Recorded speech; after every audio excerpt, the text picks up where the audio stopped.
નમસ્કાર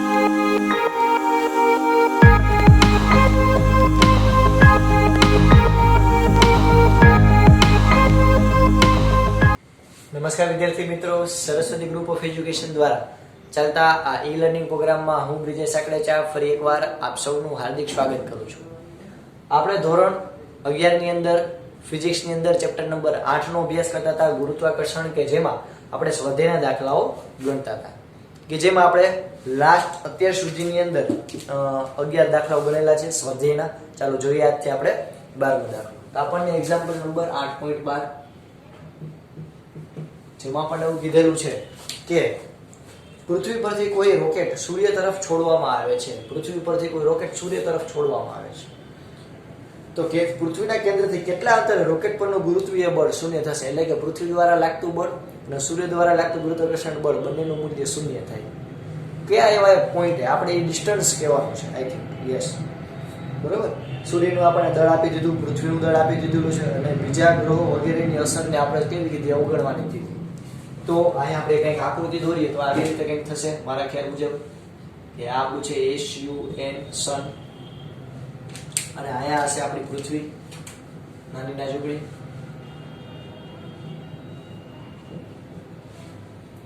હવે એમ કીધું કે ભાઈ આનું માસ કેટલું છે ME, તો કે 6 × 10⁻24 કિલોગ્રામ. આનું માસ MS કેટલું છે 2 × 10⁻30 કિલોગ્રામ. બરોબર. ચાલો હવે આપણે એવું કીધું કે અહીંથી કોઈ એક રોકેટ છોડવામાં આવે, અહીંથી કોઈ એક રોકેટ છોડવામાં આવે તો આમ રોકેટ જતું હશે, બરોબર. તો એ કયા બિંદુએ જે રોકેટ છે એ આપણે એ બિંદુ કહેવાનું છે કે કેટલા અંતરે, પૃથ્વીથી કેટલા અંતરે, આ કેન્દ્રથી કેન્દ્ર સુધીનું અંતરમાં ગુરુત્વાકર્ષણ બળ લાગતું હશે. તો કયા અંતરે એની વચ્ચે લાગતું બળ જે છે એ શૂન્ય થઈ જાય. એટલે કે આ જેટલું બળ લગાડે એટલું જ બળ આ લગાડે, એવું કયું બિંદુ છે. તો ફોર એક્ઝામ્પલ r ને આટલો ભાગનો લઈ લો x, તો આ કેટલું થાય r - x. આખા અંતરનું લઈ લો r, તો આટલું અંતર x ધારતા કેટલું થાય r - x. એટલી પહેલા ખબર પડે. આપણને કેટલી વસ્તુ આપેલી છે તો કે આપણને કક્ષીય ત્રિજ્યા, એટલે કે આપણને ટોટલ r આપેલી છે 1.5 × 10⁻11 મીટર. આપણને MS આપેલું છે 2 × 10⁻30 કિલોગ્રામ. ME આપેલું છે 6 × 10⁻24 કિલોગ્રામ. ચાલો વર્તુળાકાર કક્ષામાં ભ્રમણ કરતા હોય એના માટે તો આપણે એવું કહી શકીએ. હવે તો કે જો આ બિંદુ પાસે, આ બિંદુનું ફોર એક્ઝામ્પલ લઈ લો O, તો O બિંદુ પાસે FS = FE.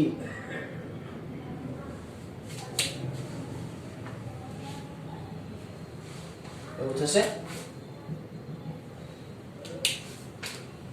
બરોબર. એટલે કે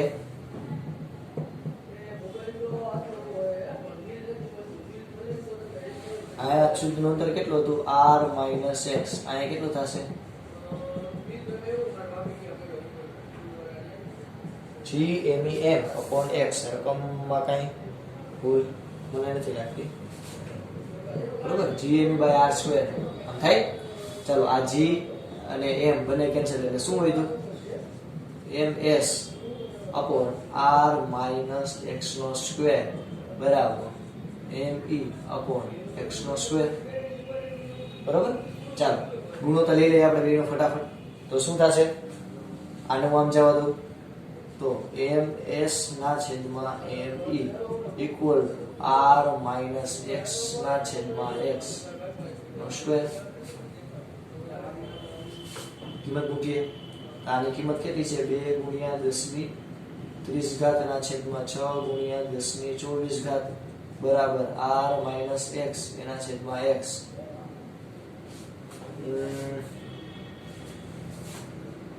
તો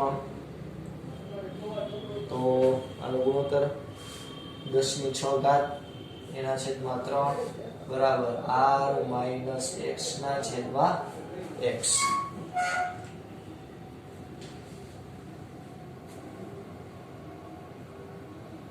હવે શું કરાય તો કે ભાઈ આનું આપણે વર્ગમૂળ લઈ લેવાય, આનું વર્ગમૂળ લઈ લો તો શું થઈ જાય 10³ ના છેદમાં √3 equal to r minus x, sorry આનો વર્ગ છે, r minus x on x થઈ ગયું.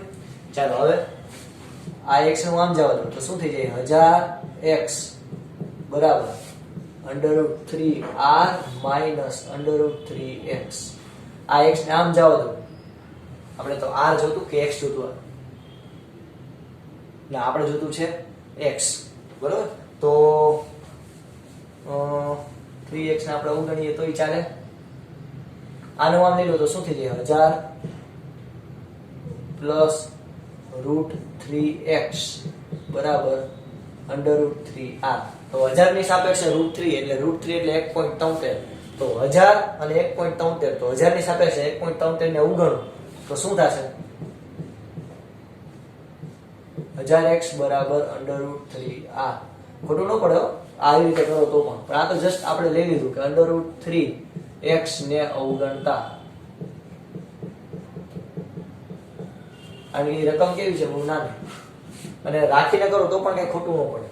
તો અહીંયા આપણને સોરી x આપણે ગોતવાનું છે. આ x કેટલા અંતરે, તો x કેટલું મળશે આપણને તો કે √3 r એટલે આપણને આપ્યું છે 1.15 × 10⁻11 એના છેદમાં 1000. જોવો જે વિદ્યાર્થી મિત્રો x કેટલું આવે છે 2.6 × 10⁸ મીટર એટલે કે 2.6 × 10⁵ કિલોમીટર x કહી શકો.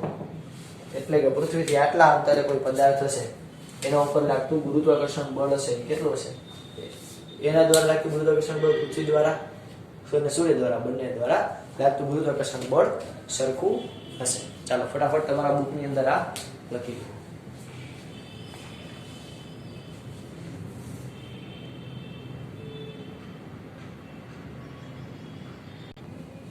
ચાલો હવે એક્ઝામ્પલ નંબર 8.13 માં આપણને કીધેલું છે કે તમે સૂર્યનું વજન કેવી રીતે કરશો. સૂર્યનું વજન કેવી રીતે કરશો એટલે કે તેના દળનો અંદાજ કેવી રીતે મેળવશો. સૂર્યની ફરતે પૃથ્વીની કક્ષાની સરેરાશ ત્રિજ્યા 1.5 × 10⁸ કિલોમીટર લ્યો. તો અહીંયા આપણને ત્રિજ્યા r કેટલી લેવાની કીધી 1.5 × 10⁻11 મીટર બરોબર. યસ 8 એટલે 9 10 11 આટલી થાય મીટરમાં આપણે રાખીએ. તો આપણને સૂર્યનું દળ કઈ રીતે મેળવશું તો કીધું તો જો આપણને ખબર છે કે સૂર્ય કેન્દ્રમાં અને એની આસપાસ પૃથ્વી છે આ રીતે ગતિ કરે, તો એના ઉપર લાગતું કેન્દ્રગામી બળ એ ગુરુત્વાકર્ષણ બળ બરાબર હશે.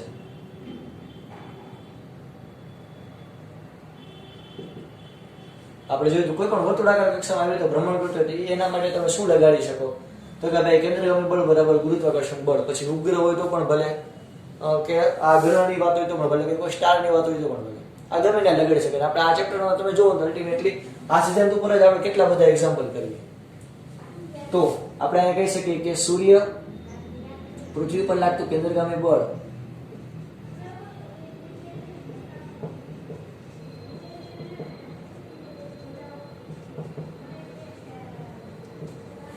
ઇક્વલ ટુ સૂર્ય દ્વારા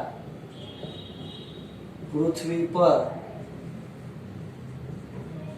લાગતું ગુરુત્વાકર્ષણ બળ.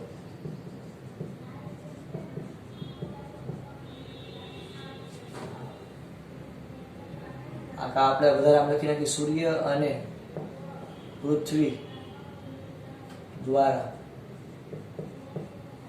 એકબીજા ઉપર લાગતું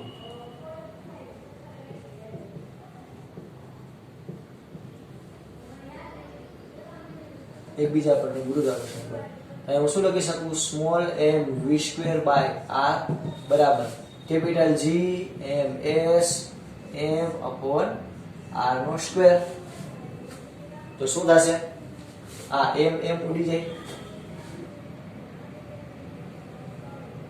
તો આપણે શું લખી શકીએ? તો આના પરથી લખી શકીએ v²/r બરાબર gms/r². સોરી, r તો ઉડી ગયું હતું ને, એકવાર r તો ઉડી ગયું હતું. આના પરથી ms ના સૂત્રનો કરતા બનાવું તો ms બરાબર શું થાય? v²r/g. બરાબર. તો v² અહીંયા આપણને r આપણને તો ખબર છે. હવે v માટે આપણે શું કહી શકીએ? તો કે v એટલે વેગ. આપણને કે એકમમાં વેગ નથી આપેલો. બરાબર. તો 30 કિલોમીટર પ્રતિ સેકન્ડની આપણે ઝડપ લઈ લઈએ, કારણ કે પૃથ્વી સૂર્યની આસપાસ 30 કિલોમીટર પ્રતિ સેકન્ડની ઝડપથી ફરે છે. આપણે એ ઝડપને લઈ લઈએ તો આઈ થિંક થઈ ગયું. બરાબર. 30 કિલોમીટર પ્રતિ સેકન્ડ. તો 30 કિલોમીટર પ્રતિ સેકન્ડ લઈ લઈએ.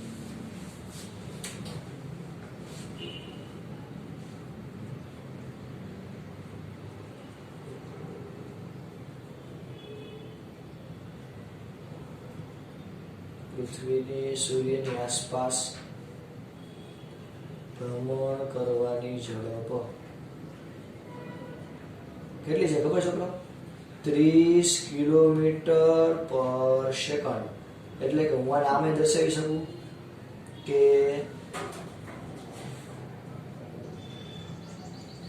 3 × 10⁴ મીટર પ્રતિ સેકન્ડ.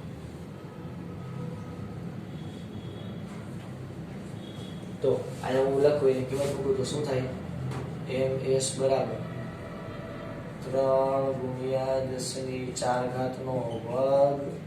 એને ગુણ્યા 1.5 × 10⁻6.67 × 10⁻11 હોવું જોઈએ. ફટાફટ કેટલું આન્સર આવે? આન્સર શું આવવો જોઈએ? 2 × 10⁻30 કિલોગ્રામ. બરોબર. ચાલો જોઈ લઈએ ફટાફટ. હવે આપણને ખબર સૂર્યનું દળ આટલું 2 × 10⁻30. આવી રીતે સાબિત કરવાનું છે. આ એક પોઈન્ટ યાદ રાખજો કે પૃથ્વી છે સૂર્યની આસપાસ કેટલી ઝડપથી ફરે છે? તો કે 30 કિલોમીટર પ્રતિ સેકન્ડ. એટલે 1 સેકન્ડમાં 30 કિલોમીટરનું અંતર કાપે.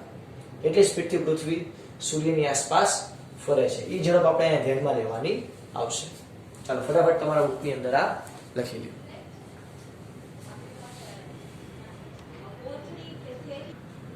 ચાલો ત્યારબાદ આપણે એક્ઝામ્પલ જોઈએ. Example number 8.14. આપણને એવું કીધેલું છે કે શનિ પરના ગ્રહનો સમયગાળો પૃથ્વી પરના વર્ષના સમયગાળા કરતા 29.5 ગણો છે. હવે જો પૃથ્વીનો આવર્તકાળ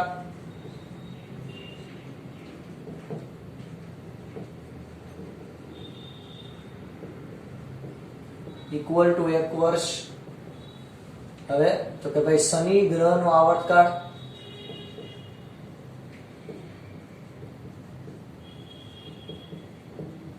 કેટલો હશે?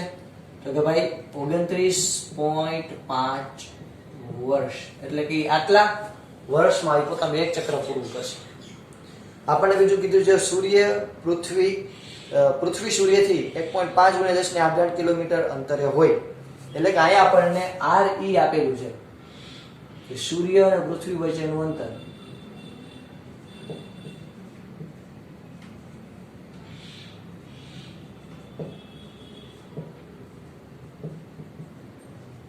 જેને હું કહી દઉં RE. ત્રિજ્યા નથી પૃથ્વીની. આ બે વચ્ચેનું અંતર જો ચોખવટ કરું કેટલું આપ્યું આપણને? 1.5 × 10⁸ કિલોમીટર. અથવા તો આપણે આમ લખી શકીએ 1.5 × 10⁻11 મીટર. બરોબર. તો આ ત્રણ વસ્તુ આપણને આપેલી છે. તો આપણે શું શોધવાનું છે? તો કે સૂર્ય અને શનિ વચ્ચેનું અંતર.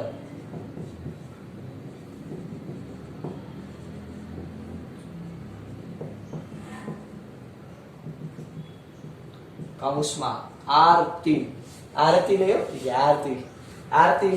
RT. T એટલે ટાઇટન અને નહીં, ટાઇટન તો ઓનું ના આર એસ માટે એસ કહી દી શનિ, સિમ્પલ. હા, એ શોધવાનું, એટલે કે શનિ અને સૂર્ય વચ્ચેનું અંતર શોધવાનું છે. આપણને હજી એકવાર આવી રીતે કીધેલું છે કે અહીંયા સૂર્ય છે,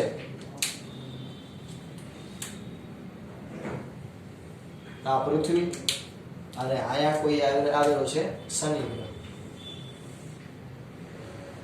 આપણને આનું અંતર આપણને કેટલું આપ્યું? 1.5 ગુણ્યા 10⁻11 મીટર. તો આપણે આ અંતર જે છે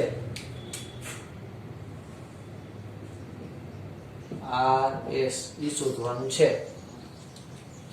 તો આપણને ખબર કેપ્લરના નિયમ પ્રમાણે, એટલે કે કેપ્લરના ત્રીજા નિયમ મુજબ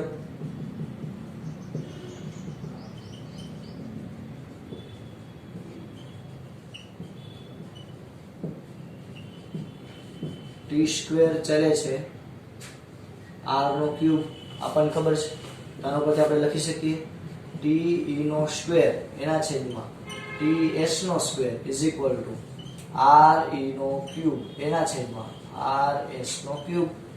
લખી જ શકાય, કાંઈ ખોટું નથી. તો આના ઉપરથી આપણે આગળ વધીએ તો કઈ રીતે આમાં કિંમત મૂકી શકીશું? તો કે 1/29.5 એનો વર્ગ ઇક્વલ ટુ 1.5 ગુણ્યા 10⁻11 એના છેદમાં rs આનો ક્યુબ. ચાલો આનો હજી આપણે સાદુરૂપ આપીએ તો કઈ રીતે આપી શકશું? તો કે આના ઉપરથી આપણે સૂત્રને કરતા rs ને બનાવી, કારણ કે આપણે એ તો મેળવવાનું છે. તો rs નો ક્યુબ એના બરાબર શું થાય? તો કે 29.5 નો વર્ગ એને ગુણ્યા 1.5 ગુણ્યા 10⁻11 એનો ક્યુબ.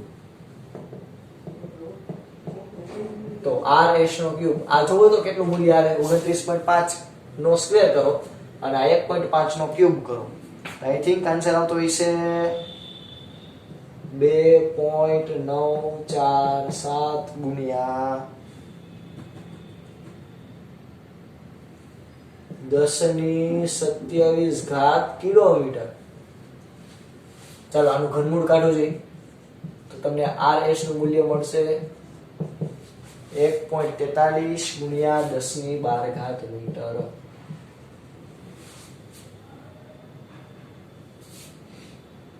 બરોબર? કિલોમીટરમાં જોવો તો આ આવે 9, અને ઘનમૂળ કાઢો એટલે ત્રીજો ભાગ થઈ જાય. મીટરમાં જોવો તો કેટલું આવે? 1.43 ગુણ્યા 10⁻12 મીટર. મેં ડાયરેક્ટ કર્યું.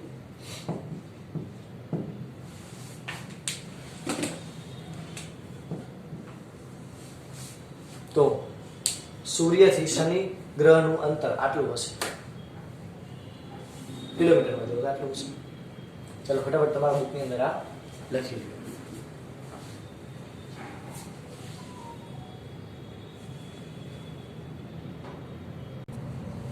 ચાલો નેક્સ્ટ આપણે જોઈએ. આપણને કીધું છે કે એક પદાર્થનું એક્ઝામ્પલ નંબર 8.15 ની આપણે વાત કરીએ છીએ. તો કે ભાઈ એક પદાર્થનું પૃથ્વીની સપાટી ઉપર વજન કેટલું છે? 63 ન્યૂટન. એટલે કે ભાઈ કોઈ વ્યક્તિ ધારી લો, કોઈ પણ વ્યક્તિ, એ વ્યક્તિનું વજન કેટલું છે પૃથ્વીની સપાટી પર? તો કે 63 ન્યૂટન.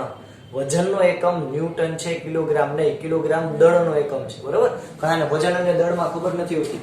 તો દળ એટલે શું? તો કે પદાર્થમાં રહેલ દ્રવ્યનો જથ્થો.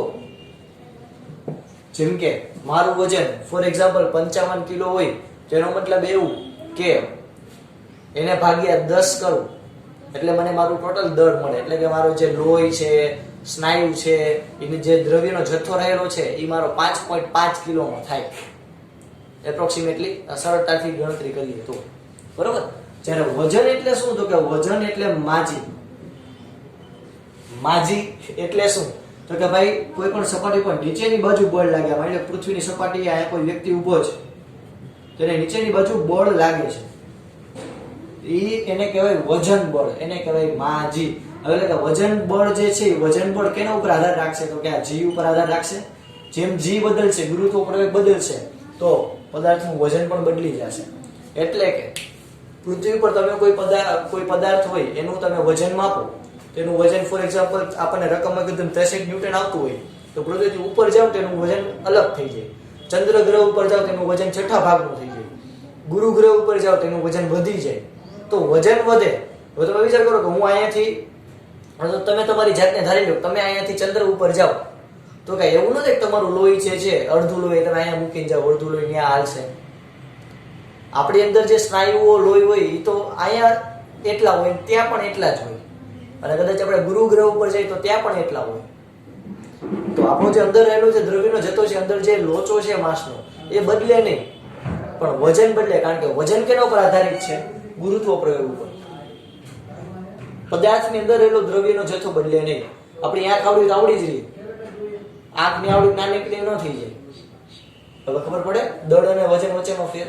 તો આપણને કીધેલું છે કે 63 ન્યૂટન કોઈ વ્યક્તિનું વજન છે. આપણે એમ કીધું કોઈ પદાર્થનું.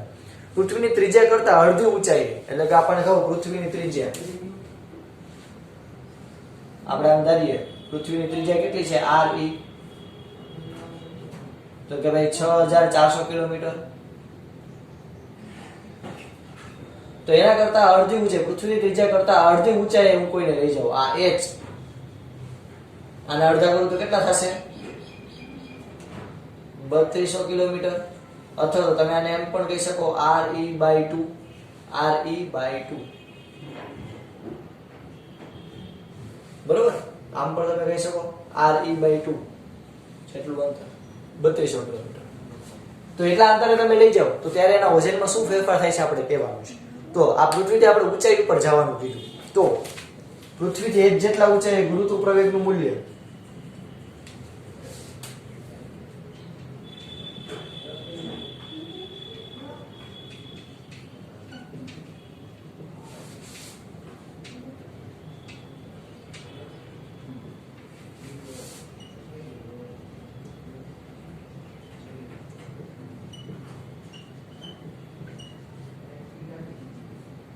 ગુરુત્વ પ્રવેગનું મૂલ્ય આપણે જોયું છે, જેને આપણે કહીએ છીએ g of h. એનું મૂલ્ય કેટલું હતું? તો કે g એના છેદમાં 1 plus h upon re, એનો આઈ થિંક વર્ગ હતો. યસ, વર્ગ. બરોબર. પછી આ દ્વિપદી પ્રમેય પ્રમાણે લઈ જઈને આપણે ઉપર લઈ ગયા હતા. યાદ છે આ થિયરી ભણ્યા ત્યારે? ચાલો તો આને આપણે કિંમત મૂકીએ તો g ગુરુત્વ પ્રવેગનું મૂલ્ય કેટલું હશે? તો કેટલું જશે? 1 plus h. h એટલે ઊંચાઈ. ઊંચાઈ કેટલી લેવાની છે આપણે? કેટલી કીધી? તો કે આપણે ઊંચાઈ લેશી જે પૃથ્વીની ત્રિજ્યા છે એના કરતા અડધી, એના છેદમાં re, એનો વર્ગ.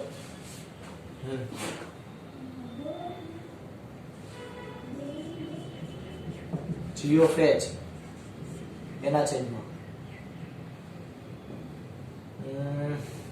1 plus re ઉડી જશે, 1/2 નો સ્ક્વેર આવું થશે. એટલે કે આ 1 માં અડધું મેળવ્યું એટલે 1.5, એટલે કે 9 એના છેદમાં 3/2 નો વર્ગ. એટલે કેટલો થશે? તો કે g એના છેદમાં 9/4.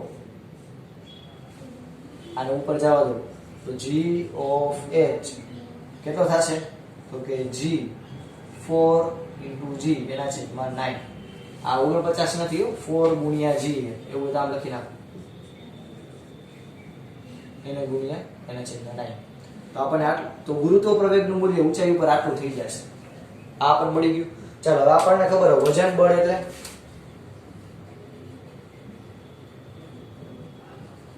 mg.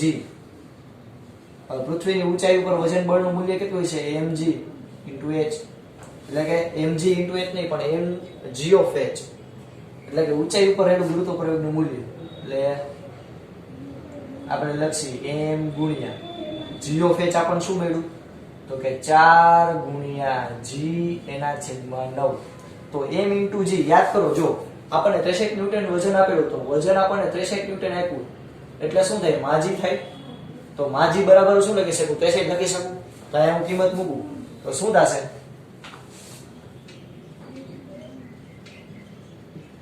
વજન બળ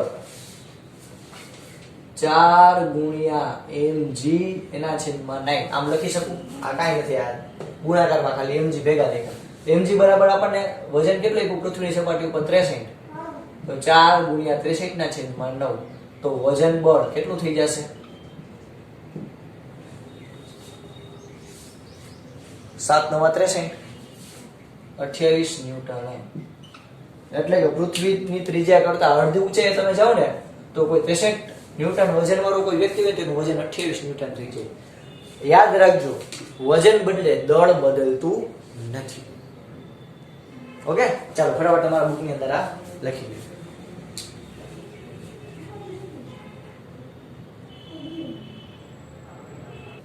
ચાલો હવે આપણે હમણાં આગળ જોયું એવું જ એક્ઝામ્પલ, પણ હવે ઊંચાઈ ઉપર નથી જવું, ઊંડાઈ ઉપર જવાનું એક્ઝામ્પલ. Example number 8.16. આપણે શું કીધું કે ભાઈ પૃથ્વી જે છે, પૃથ્વીની સપાટી પર કોઈ પદાર્થ છે, ફોર એક્ઝામ્પલ અહીંયા કોઈ પદાર્થ છે, આપણે માણસ જ લીધે 250 કિલો નો હોય, પણ ફોર એક્ઝામ્પલ આવો કોઈ પદાર્થ છે, તેનું આપણને વજન કેટલું આપ્યું પૃથ્વીની સપાટી પર 250 ન્યૂટન, એટલે કે mg કેટલું આપ્યું 250 ન્યૂટન. તો આપણને કીધું કે કેન્દ્ર તરફ અડધા અંતરે જતા એનું વજન કેટલું છે. કેન્દ્ર ઉપર જાવ તો કેન્દ્રથી અડધા અંતરે હું કોઈ માણસ અહીંયા સુધી લઈ આવું ત્યારે એનું વજન કેટલું થાય એ આપણે શોધવાનું છે. માણસ નથી, પદાર્થ છે, આપણે જસ્ટ ધારી લઈએ. ચાલો, તો આપણને ખબર છે કે પૃથ્વીથી d જેટલી ઊંડાઈ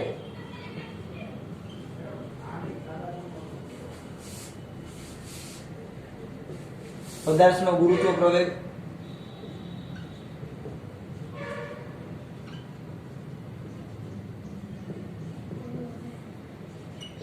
g of d બરાબર કેટલો થશે? g કાઉન્સમાં 1 - d ના છેદમાં re. બરાબર? હા બરાબર. re લખો તો પણ ચાલે, re લખો તો પણ ચાલે. તો આપણને અહીંયા ઊંડાઈ કેટલી આપી? તો કે re/2, પૃથ્વી કરતા અડધી ત્રિજ્યા. તો હું કિંમત લખું g કાઉન્સમાં 1 - re/2 એના છેદમાં re. તો re કેન્સલ થઈ જાય, તો g of d બરાબર શું વધશે? g કાઉન્સમાં 1 - 1/2, એટલે કે એક માંથી અડધું જાય તો અડધું, એટલે કે g of d નું મૂલ્ય શું થશે? g/2. હવે આપણે શું છે, પૃથ્વીથી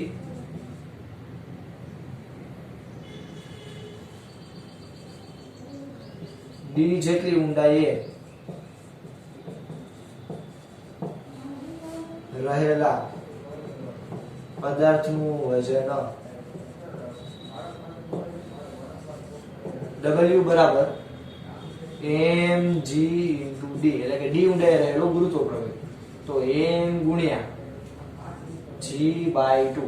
હવે mg બરાબર તો કેટલું થાય? 250 ન્યૂટન, એટલે કે 250 ન્યૂટન એને ભાગ્યા 2. તો W નું મૂલ્ય તમને કેટલું મળ્યું વિદ્યાર્થી મિત્રો? 250 ભાગ્યા 2 કરો એટલે કેટલું આવે? 125 ન્યૂટન. આપણો આન્સર કેટલો આવશે? 125 ન્યૂટન. એટલે કે પૃથ્વીની સપાટી કરતા અડધી ઊંડાઈએ જાવ ને તો પદાર્થનું વજન પણ અડધું થઈ જાય. ફોર એક્ઝામ્પલ મારું અહીંયા વજન 60 કિલો હોય તો પૃથ્વીની કેન્દ્ર તરફ હું અડધી ત્રિજ્યા જેટલી ઊંડાઈએ જાઉં ને તો મારું વજન ઘટીને 30 થઈ જાય. બરોબર? ચાલો આટલું પહેલા લખી નાખજો. અહીં સુધી રાખીએ આજના લેક્ચરમાં. નેક્સ્ટ લેક્ચર મળશું ત્યારે આપણે બીજા એક્ઝામ્પલ જોશું. અહીં સુધી રાખીએ. જય ભારત, જય હિન્દ. બધા બુકની અંદર આ લખી દેજો.